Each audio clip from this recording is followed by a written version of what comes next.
Tahajjud namozining vaqti haqida. Tahajjud namozi qaysi vaqtda o'qiladi?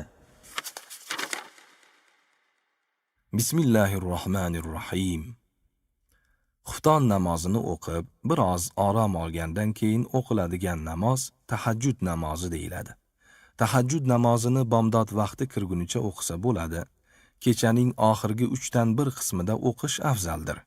Chunki bu muborak vaqtni barakali ekanligi haqida hadisda bunday deyilgan.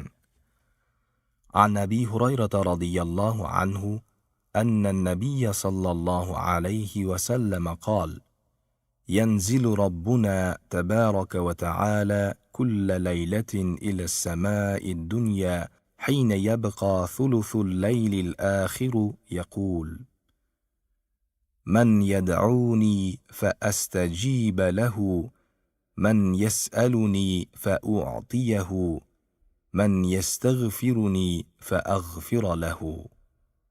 رواه الإمام البخاري والإمام مسلم. Ya'ni Abu Hurayra roziyallohu anhudan rivoyat qilinadi.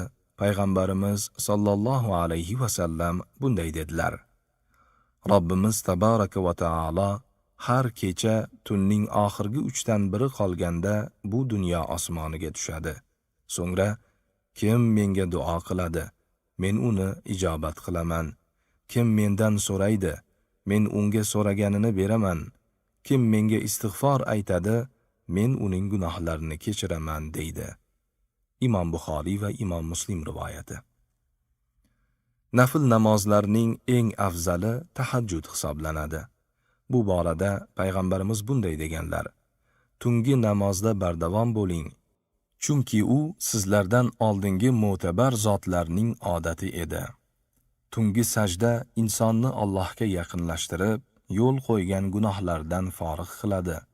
Ko'plab kasalliklardan qutqaradi va gunohu ma'siyat ishlardan qaytaradi.